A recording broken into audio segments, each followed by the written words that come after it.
എന്നെ കൊണ്ട് പറ്റുമോ? വട കഴിച്ചിട്ടില്ല. വട കാണുന്നുണ്ടോ നോക്കട്ടെ. വട കഴിച്ചിട്ടില്ല, വട കാണുന്നുണ്ടോ നോക്കട്ടെ.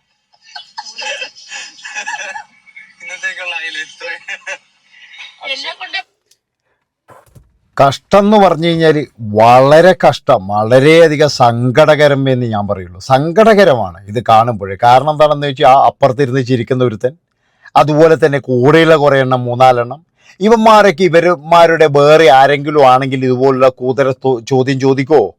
ഇവൻ്റെയൊക്കെ വല്ല വീട്ടുകാരോ സഹോദരങ്ങളോ സ്നേഹിതരോ ആണെങ്കിൽ ഇവരിങ്ങനെ ചോദിക്കോ?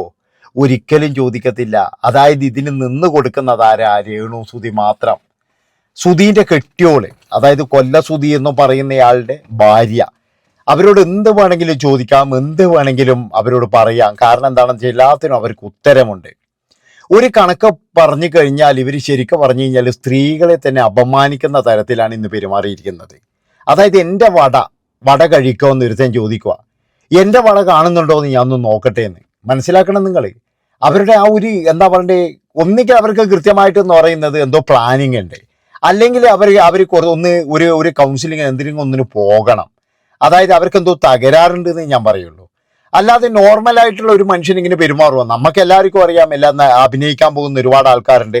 വളരെ മോശമായിട്ടുള്ള വെബ് സീരീസ് നമ്പ്യാരെ പോലെയുള്ള ടീമിൻ്റെ കൂടെ അഭിനയിക്കുന്ന ടീമുണ്ട്. അതുപോലെ ഭാര്യയും ഭർത്താവും തമ്മിൽ എന്ന് പറഞ്ഞാൽ ബെഡ്റൂം സീനും മുഴുവൻ കാണിച്ചിട്ടുള്ള അഭിനയമുണ്ട്. അങ്ങനെ മലയാളികൾക്ക് ഇന്നെന്ന് പറഞ്ഞാൽ, മലയാളികൾ തന്നെ എന്ന് പറഞ്ഞാൽ ഒരുപാട് സാധനങ്ങൾ ഇങ്ങനെ സൃഷ്ടിച്ചു കൊടുക്കുമ്പോഴും കുറച്ച് ആൾ വന്നിട്ട് ഇവിടെ എന്ന് പറഞ്ഞു കഴിഞ്ഞാൽ എന്താ ആധിപത്യം സ്ഥാപിക്കാൻ വേണ്ടി ശ്രമിക്കുന്നുമുണ്ട്. അപ്പോൾ നമ്മളെ ഈ രേണു സുധിയെ സംബന്ധിച്ച് അവരോട് എന്ത് ചോദിച്ചു കഴിഞ്ഞാൽ അവർക്കൊരു കുഴപ്പമില്ല. എന്ത് വേണമെങ്കിലും ആർക്ക് വേണമെങ്കിലും ചോദിക്കാം. കാരണം എന്താ വെച്ചാൽ പൈസ മാത്രമേ നോക്കുന്നുള്ളൂ. പൈസയും ഫെയിമും മാത്രമാണ് നോക്കുന്നത്. അല്ല, എനിക്ക് ഇവരുടെ ഒരു തന്ത എന്ന് പറയുന്ന ഒരു മനുഷ്യനുണ്ടായിരുന്നു. അയാൾക്കെങ്കിലും ഒന്ന് പറഞ്ഞു കൊടുത്തൂടെ?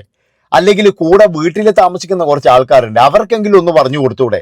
ഇല്ലെങ്കിൽ ആ മകൻ എന്ന് പറഞ്ഞ് നടക്കുന്ന ഒരുത്തണ്ട് കൊല്ലത്ത്, ഏതായാലും അവനൊന്ന് പറഞ്ഞു കൊടുത്തൂടെ? എൻ്റെ പൊന്ന് സഹോദരിയെ, എൻ്റെ പൊന്നമ്മയെ, എൻ്റെ അച്ഛൻ്റെ പേര് ചീത്തയാക്കല്ലേ. നിങ്ങൾ അഭിനയിക്കുന്നുണ്ടോ, അല്ലെങ്കിൽ കെട്ടിപ്പിടിക്കുന്നുണ്ടോ, അല്ലെങ്കിൽ ക്യാമറേൻ്റെ മുമ്പിൽ എന്ത് ഡിസ്കോ കളിക്കുന്നുണ്ടോ, നമുക്കൊരു കുഴപ്പമില്ല. പക്ഷെ ഇമാതിരി കൂതറ ചോദ്യങ്ങൾ ചോദിക്കുമ്പോൾ അതിനുള്ള ഉത്തരം പറയുന്നത് കേൾക്കുമ്പോഴില്ലേ, നിങ്ങളുടെയൊക്കെ നിലവാരമാണ് ഞാൻ ആലോചിക്കുന്നത്. അതായത് ഇങ്ങനെയാണ് ഒരു സ്ത്രീയോട് ഇങ്ങനെയാണ് ഏതെങ്കിലും ഒരുത്തും ചോദിച്ചിട്ടുണ്ടെങ്കിൽ അവനെന്താ കൃത്യമായിട്ട് മറുപടി കിട്ടുക? ഇത് വളരെ സന്തോഷം. എൻ്റെ വട കാണിക്കായിട്ട്, എൻ്റെ വട ആർക്കാ കാണ്ടത്? വട എനിക്ക് മനസ്സിലാകുന്നില്ല. ആരെ കാണിക്കാനാണ് ഈ പ്രഹസനം? ആർക്ക് വേണ്ടിയിട്ടാണ് ഈ പ്രഹസനം? അല്ല, ആരെ തോൽപ്പിക്കാൻ വേണ്ടിയിട്ടാണ്? അല്ല, 10 പൈസക്ക് വേണ്ടിയിട്ടില്ല പ്രഹസനമാണോ? എന്താണ് ഇവർ ഉദ്ദേശിക്കുന്നത് എനിക്ക് മനസ്സിലാകുന്നില്ല കേട്ടോ. എന്തൊരു തോന്നിയവാസമാണ്. കൂടെ കുറേ എണ്ണം വേറെയാണത്. എന്നാൽ അവന്മാർക്കും പറയണ്ടേ, എൻ്റെ പൊന്നു പെങ്ങളെ ഇങ്ങനെ ചോദിക്കണ്ട, നമുക്ക് ഇങ്ങനെ ചോദിക്കാതെ തന്നെ മുന്നോട്ട് പോകാം. എത്ര ആൾക്കാർ ഇവിടെ നല്ല രീതിയിൽ അഭിനയിക്കുന്നുണ്ട്. ഒരു പക്ഷേ എനിക്ക് തോന്നുന്നത് എന്താണെന്ന് വെച്ചാൽ, നല്ല രീതിയിൽ അഭിനയിക്കുന്നവർക്കും ഇവരെ സപ്പോർട്ട് ചെയ്തവർക്കൊക്കെ എന്ന് പറഞ്ഞാൽ ഇപ്പോൾ ഒരു വലിയ അടി കിട്ടിയിരിക്കുകയാണ്. അടി എന്ന് പറഞ്ഞു കഴിഞ്ഞാൽ നടുപ്പുറത്ത് തന്നെയാണ് ഒരു അടി കിട്ടിയിരിക്കുന്നത്. അതായത് ഇമാതിരി ചോദ്യങ്ങൾ. അതുപോലെ തന്നെ എന്ന് പറഞ്ഞാൽ 2 ദിവസം മുമ്പ് നമ്മൾ കെട്ടിപ്പടുത്തോ എന്തൊക്കെയാ ചെയ്യുന്നത്, സ്വന്തം വീട്ടിൽ വെച്ചിട്ട് എന്തൊക്കെയാ ചെയ്യുന്നത്? അയ്യോ, വളരെ കഷ്ടം തോന്നി ഇതൊക്കെ കാണുമ്പോൾ. സഹതാപ തോന്നുന്നത്. ആ കൊല്ലസുധി എന്ന് പറയുന്ന മനുഷ്യനെ എന്തിനാ ഇങ്ങനെ പറയിക്കുന്നത്? അതേ ആലോചിക്കുന്നത്. കുറച്ച് ആൾക്കാർ മാത്രം ഒരു പ്രഹസനമാക്കിയിട്ട് ഇതിപ്പോ നിങ്ങൾ വിചാരിക്കും ഇതൊന്നും റിയൽ ലൈഫിൽ നടക്കുന്നതല്ല കേട്ടാ. അതായത് റിയൽ ലൈഫിൽ നിങ്ങൾ എല്ലാവരും വിചാരിക്കും അയ്യോ ഭർത്താവ് മരിച്ച സ്ത്രീകൾ ഇതുപോലെ ജീവിക്കണം, ഒന്നല്ല കേട്ടാ. നല്ല രീതിയിൽ ജീവിക്കുന്ന ആൾക്കാരുണ്ട്, നല്ല രീതിയിൽ വീട് പണിയെടുക്കുന്ന ആൾക്കാരുണ്ട്, കടയിൽ പോയിട്ട് ജീവിക്കുന്ന ആൾക്കാരുണ്ട്, കല്ലും മണ്ണും ചുമക്കുന്ന ആൾക്കാരെ വരെ എനിക്കറിയാം. അങ്ങനെയൊക്കെ ജീവിക്കുന്ന ആൾക്കാരുണ്ട്. അവരൊക്കെ നല്ല വീട് വെച്ചിട്ടുണ്ട്, മക്കളെ പഠിപ്പിച്ചിട്ടുണ്ട്, വലിയ വലിയ ഉദ്യോഗസ്ഥരാക്കിയിട്ടുണ്ട്.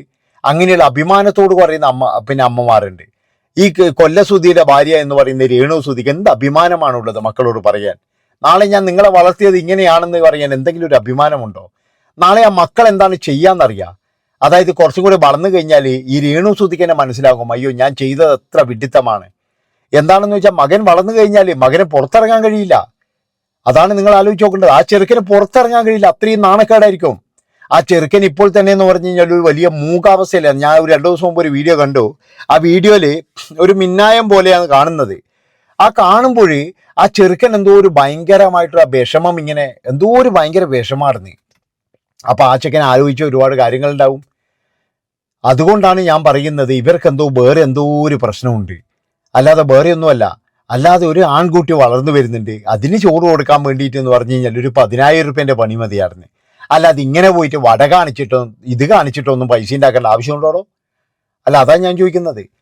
ഈ അമ്മയ്ക്കും മകനും മറ്റേ ചെറുക്കൻ 5 പൈസ കൊടുക്കണ്ട, മറ്റേ ചെറുക്കൻ പിന്നെ ഇനിയിപ്പോൾ ഓൻ്റെ അധ്വാനിച്ച് തിന്നുന്നുണ്ട്, അത്യാവശ്യം യൂട്യൂബ് ചാനലുണ്ട്, അതുപോലെ തന്നെ ഓൻ താമസിക്കുന്നത് കൊല്ലത്താണ്, ഓൻ്റെ ചെലവിനൊന്നും കൊടുക്കണ്ട. ഈ അമ്മയെയും മകനെയും ഈ അമ്മയ്ക്കും മകനും ജീവിക്കാനാണോ ഇമാതിരി ഇത്? തങ്കം ചേട്ടനാണെങ്കിലും മറ്റേതാണെങ്കിലും അവർക്കൊക്കെ എന്ന് പറഞ്ഞാൽ തൊഴിലും കാര്യങ്ങളൊക്കെ ഉണ്ട്. എല്ലാവരെയും പോറ്റാൻ വേണ്ടിയിട്ടാണ് ഞാൻ ഇത് ചെയ്യുന്നതെന്നാണ് ഇപ്പോൾ പറയുന്നത്. അതായത് എൻ്റെ വീട്ടിലേക്ക് ആരും 500 റുപ്യ കൊണ്ടു തരുന്നില്ല, എൻ്റെ വീട്ടിലേക്ക് ആരും 1000 കൊണ്ടു തരുന്നില്ല എന്നാണ് പറയുന്നത്. വളരെ മോശമാണോ?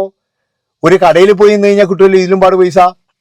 ഇനി ഒന്നും വേണ്ട, ഏതെങ്കിലും ഒരു സീരിയലിൽ ഇപ്പം ശ്രീകണ്ഠൻ നായരോട് പറഞ്ഞു കഴിഞ്ഞാൽ ഏതെങ്കിലും ഒരു സീരിയലിൽ വേഷം തരും, ആ സീരിയൽ കൊണ്ട് ജീവിക്കാലോ. പക്ഷെ അതെങ്ങനെയാ? അങ്ങനെയാകുമ്പോഴൊരു കാര്യമുണ്ട്, ഇതുപോലെയുള്ള ആൾക്കാർ കാണൂലല്ലോ. ഇവരിതെന്തോ മനഃപൂർവ്വം കാണിക്കണമെന്നോ അല്ലെങ്കിൽ ഞാൻ വലിയൊരു സംഭവമാക്കണമെന്നോ ഇതൊക്കെ വിചാരിച്ചിട്ട് ചെയ്യുന്നതെന്നാണ് എനിക്ക് തോന്നുന്നത്. മനഃപൂർവ്വം തന്നെയാണ്, അല്ലാതെ വേറെയൊന്നുമല്ല.